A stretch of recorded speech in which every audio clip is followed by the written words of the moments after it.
ஆண்டவராகிய இயேசு கிறிஸ்துவின் நாமத்தில் உங்களுக்கு வாழ்த்துக்கள். எல்லாரும் எப்படி இருக்கீங்க? சுகமா இருக்கீங்களா? சந்தோஷமா இருக்கீங்களா? இந்த நாளிலும் ஆண்டவர் கொடுக்கிற ஆசீர்வாதமான வார்த்தை 1 யோவான் 4 அதிகாரம் 7 1 John chapter 4 verse 7. பிரியமானவர்களே, ஒருவரில் ஒருவர் அன்பாயிருக்க கடவோம், ஏனெனில் அன்பு தேவனால் உண்டாயிருக்கிறது. அன்புள்ள எவனும் தேவனால் பிறந்து அவரை அறிந்திருக்கிறான். அருமையான தேவனுடைய பிள்ளைகளே, ஒருவரில் ஒருவர் அன்பா இருக்க கடவோம். இந்த உலகத்துல ஆண்டவருடைய பிள்ளைகளாகிய நீங்களும் நானும் ஒருவரில் ஒருவர் அன்பா இருக்க வேண்டும். காரணம், தேவன் அன்பாகவே இருக்கிறார். Because God is love. If you have God in you, you will show His nature, love towards others. That is why the Word of God says we need to love each other. Everyone who is born of God is showing his love towards his neighbor, towards his brother or sister. That is what the characteristics of our Lord Jesus Christ.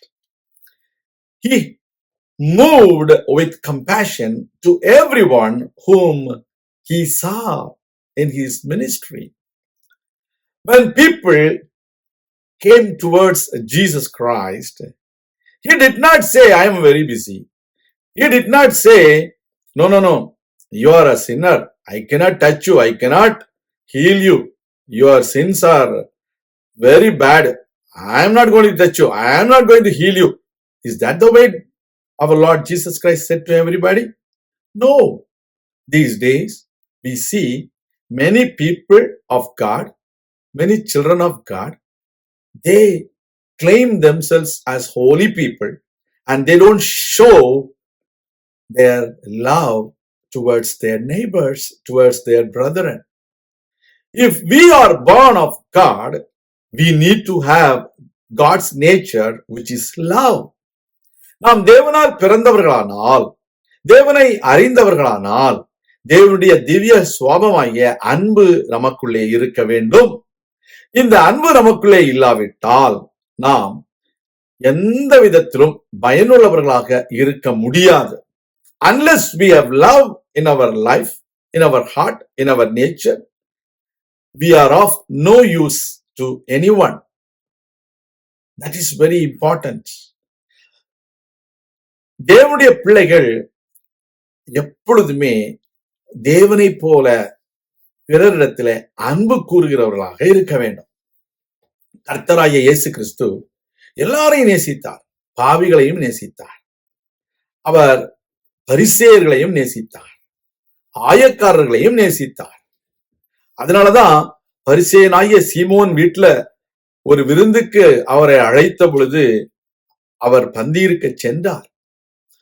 பாவியாகிய ஒரு ஸ்திரீயை எல்லாரும் கல்லறிய வேண்டும் என்று முற்பட்ட பொழுது, உங்களிடத்திலே பாவம் இல்லாதவன் முதலாவது அவள் மேல் கல்லறியட்டும் என்று ஆண்டவர் எழுதினார்.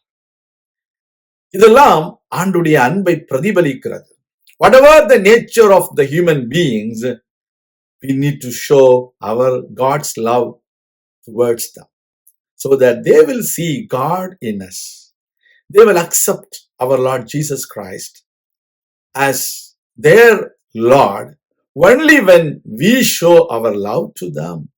நம்முடைய அன்பை நாம் பிறருக்கு வெளிப்படுத்தும் பொழுது ஆண்டவராகிய இயேசு கிறிஸ்துவை அவர்கள் ஏற்றுக்கொள்வதற்கு அது ஒரு காரணமாக அமையும்.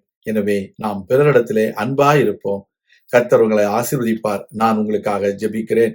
எங்கள் அன்பின் பரலோக பிதாவே, நாங்கள் பிறரிடத்திலே எங்கள் அன்பை காண்பிக்க எங்களுக்கு உதவி செய்திடலும்.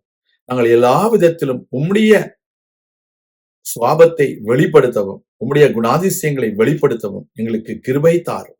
எல்லா தடைகளையும் மாற்றி போடும். அற்புத அடையாளங்களை செய்திடலும். தீமைகளுக்கு விலக்கி காத்துக்கொள்ளும். இயேசு கிறிஸ்துவின் நாமத்தில் ஜெபிக்கிறோம் எங்கள் நல்ல பிதாவே, ஆமேன். கர்த்தர் தாமே உங்களை ஆசீர்வதிப்பாராக. ஆமேன்.